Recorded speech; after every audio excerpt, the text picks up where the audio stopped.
Hola Pablo, buenas noches. A ver, en realidad hay un problema en el comunicado. El comunicado es muy mentiroso. Primero, en el comunicado dice que casi 40 presidentes nombraron al ministro de la Corte por decreto, y es mentira. Solamente fue Avellaneda, Juárez Celman, Figueroa Alcorte y Pellegrini. El resto que ponen son jueces de grado y jueces de cámara. Vuelven a la tonta discusión. A ver, espera, porque es muy interesante, saliste con los tapones de punta. Me simplemente interesa. Me interesa. cuento la historia. Por eso me interesa quedarme en el detalle. Vos decís, nominaciones a jueces de la Corte de esta manera no fueron 40. ¿Cuántos fueron? Vuelvo a repetir. Creo que fue uno Avellaneda, dos Juárez Celman, uno Pellegrini y uno Figueroa Alcorta. Okay. ¿Y Guido también o no? No. ¿El de Guido del 62 no fue el juez de la Corte? No. Okay. No, por eso no. Entonces, a ver, esa es la primera parte. La segunda parte interpretan mal la Constitución. Porque la Constitución te dice que la vacante tiene que producirse en el receso del Senado. Entonces acá tenés un doble problema. ¿Por qué? Porque la jueza Hayton de Nolasco renunció el 30 de septiembre del 2021, cuando el Congreso no estaba en receso. El único cargo de la Corte vacante que se produce en el receso es el de Juan Carlos Maqueda, que renuncia, que termina su mandato el 27 de diciembre del 2024. Entonces, la segunda mentira que hay en el comunicado. Es decir, la mala interpretación que hacen. En tercer lugar, lo que hace mal el comunicado es decir específicamente, ¿sí?, que se designa lo que el presidente dice. Error. En 1860, y me voy a 1860 porque, a ver, la historia te ilustra. La incorporación de ese artículo en la Constitución es la obra de Domingo Faustino Sarmiento. Y Domingo Faustino Sarmiento dice en aquel momento: los altos cargos de la nación tienen que indefectiblemente estar de la mano del presidente de la República con acuerdo del Senado de la Nación. Y el Senado, si el presidente se equivoca, puede rechazar los nombramientos porque no están capacitados para tan alto cargo. Esto dice Sarmiento en 1870, no lo dice así textual, pero lo da a entender. La Corte Suprema de Justicia de la Nación, en el año 1958, no es para este caso, porque era un juez de facto, pero ese juez de facto designado en comisión, juez de grado, un juez de primera instancia, se llama Belisario Montero. Cuando vuelve la democracia, que creo que, si no me equivoco, vuelve con Frondizi, automáticamente el Senado de la Nación rechaza el nombramiento de comisión. Y la Corte dice, por eso no es un ejemplo para utilizar, porque era un juez de facto, pero la Corte dice, el Senado de la Nación en cualquier momento puede aceptar o rechazar el nombramiento del dictado en comisión. A ver, espérame allí.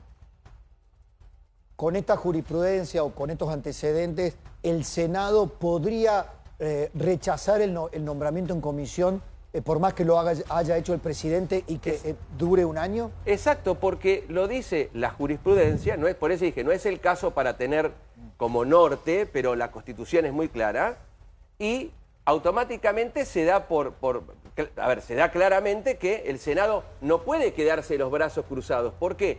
Porque me vuelvo a 1860, lo que decía Domingo Faustino Sarmiento. Y no lo dice solamente Sarmiento, porque Sarmiento cita, ¿sí?, el debate de los Estados Unidos. Entonces, a ver, inventen lo que quieran, digan lo que quieran, como primera cuestión. Tercer cuestión, espera, la licencia del hijo. Ya que mencionaste Estados Unidos, algún pragmático del gobierno dirá, bueno, ¿qué pasó con los nombramientos a la Corte de Trump, ¿no? Esta Corte en los Estados Unidos de hoy, ¿no?, de este siglo XXI. ¿Tuvo acuerdo del Senado, Pablo? Bueno, está bien. ¿Qué tipo de Corte es la que logró, logró a partir de mayorías propias en el Parlamento, en el Senado? En el Senado. Ok. Ahora, porque el gobierno dice, a ver, escuché cosas que decían, al final todos los presidentes tuvieron el derecho de nominar los jueces que ellos querían. Claro, Pablo. ¿Por qué se le quita al presidente esa posibilidad? Pregunta que sabes muy bien que circula en la Casa Rosada, ¿no? Pablo, la respuesta es, la medida es restrictiva y excepcional, lo dice la Constitución, cuando se genere la vacante en el receso. Entonces estaríamos ante porque me parece que esta diferencia puede ser importante cuando esto se vaya a tratar. En un caso, entonces, estaríamos habilitando. ¿A quién? A uno de los dos jueces. Claro, bueno, hay que ver quién ocupa el sitial de Maqueda, que por lo que dijo el gobierno es García Mansilla. El problema lo está teniendo decir, el hijo con Jaito de Nolasco. Para ser muy criollo, la mitad del decreto tendría un justificativo, por lo menos en la emergencia, habrá que ver después la ratificación. Lo que pasa es que el Senado lo va a rechazar, creo, supongo, con los números que sacan, lo tendría que rechazar los dos. Ahora, hay otro caso más acá, que es importante tener en cuenta. El mito de la licencia. El mito de la licencia, invito a la gente del gobierno que nos debe estar mirando. Para la gente, pero hablarle a la gente que no sabe Claro. nada del tema. Todos están diciendo que el juez Lijo puede tomarse licencia. En el año 1975 la Corte Suprema de Justicia de Nación resuelve el caso René Diffin-Nikin, si no me equivoco, y hay una muy buena nota del doctor Pérez San Martino del fin de semana en el Diario de la Nación, donde ese juez, que había sido nombrado en comisión, cuando termina su comisión pretende volver a su juzgado. Y la Corte dice, mire, la superintendencia la tenemos nosotros. Y le dijo al piste perdiste, para que la gente nos entienda. Es decir, no pudo nunca más volver a ser juez. Entonces, se dicen muchas cosas, el comunicado, vuelvo a repetir, está mal hecho. Déjame preguntar esto. Gaby, si tenemos la información, Sí. ¿quién habría redactado el comunicado? ¿Quién es él? La cabeza detrás de esto. ¿Es Cuño Libarona? ¿Quién puede ser? A ver, desde el lado de comunicaciones, Santiago Caputo 100%, junto con Amerio, que es el segundo de Cuño Libarona en Justicia, que es el que estuvo en Casa Rosada estos días, también lo han visto trabajando fuertemente. Unos creen que es en esto, en la argumentación fina para el decreto y en ver también cómo sigue después la pelea, porque vos tenés después ahí el problema este que dice Diego es clave para el futuro del hijo.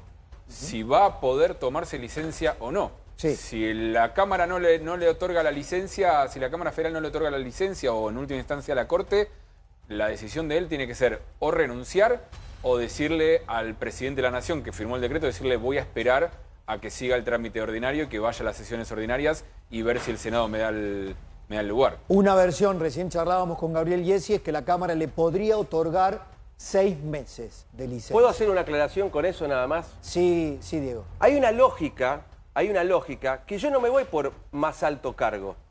A ver, la Cámara no puede ser nunca superintendencia a un juez de grado que le está diciendo andate a la Corte. Claro, te lo traduzco. Lo traduzco, aunque lo estás diciendo bien, perdón. Sí, vos sabés hacerme las traducciones. No, en realidad no es traducción, sino un remarcado. No necesitas traducción, sino un remarcado. Es decir, la licencia es que el juez le pida, el juez Lijo dice, mire, soy juez federal, pero me están nominando para ser juez de la Corte, con lo cual es un más alto cargo. Pido licencia como juez federal.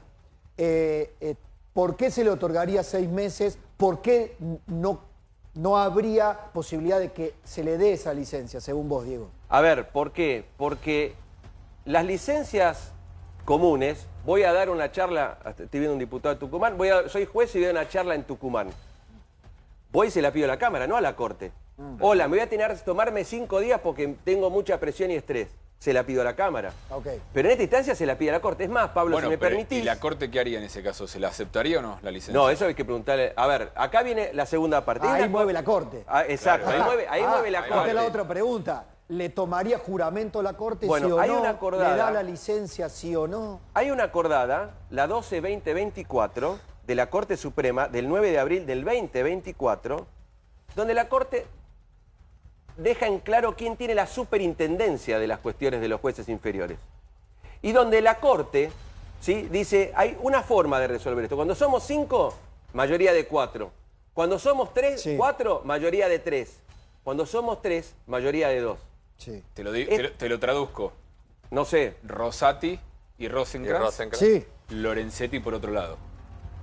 Esa es la discusión hoy en la Corte Suprema. Sí. Rosati y Rosenkrantz, Lorenzetti, que es el que quiere que entre el hijo. Es algo que todavía no hemos tocado, la interna política de poder fortísima que hay en la Corte, no de ahora, de hace muchísimo tiempo, que hoy en la Corte de 3 está representada por un bando, o en todo caso un sector, que hasta hace poco integraban Maqueda, Rosenkrantz, Rosati, no está más Maqueda, Rosenkrantz, Rosati, en minoría, en este caso, Lorenzetti. Sí. Este movimiento del gobierno, ¿para qué estaría dado? Para tener una corte, el gobierno niega buscar una corte adicta, buscar una corte como en los 90 acusaban a Carlos Menem. Tener una corte amigable con las políticas o el rumbo general del gobierno, no adicta. Eso es lo que dicen en el gobierno. Pero habría un cambio en la matemática de las mayorías. Rubén. Sí, claro.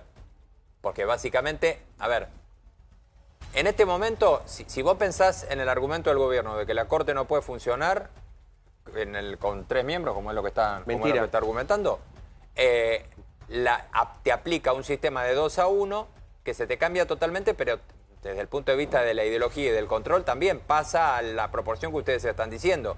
Esto es el centro de la escena, claro. Pablo. Bueno, pero perdón, un dato. En el primer acuerdo que se hizo este año la Corte resolvió 200 asuntos. Corte de 3. Sí. Entonces, si me dicen que la Corte no puede trabajar, es más, cuando en el gobierno de Macri la Corte estaba con 3 también. Sí, siguió funcionando con la La presidencia. pregunta es si por ley la Corte tiene que tener 5 miembros, si 2 es la mayoría. Es que eso es una decisión que la propia Corte tomó la decisión de decir 2 es la mayoría si somos 3. Una cosa es la acordada que te dije de superintendencia. Claro. Cualquier asunto hoy tiene que salir con el voto de los 3. Y en el momento que los jueces tengan empantanado un proceso que es otra acordada que hizo, tienen que llamar a jueces, que son los que se sortean ante las cámaras federales. Por eso, para la licencia del hijo van a poder resolver porque es un tema de superintendencia. Para temas de fondo, si hay divisiones, no pueden resolver. No, tienen que llamar a conjueces, porque lo que hay que también es entender el funcionamiento. Es decir, yo creo que lo que falta acá es comprender el funcionamiento de las instituciones.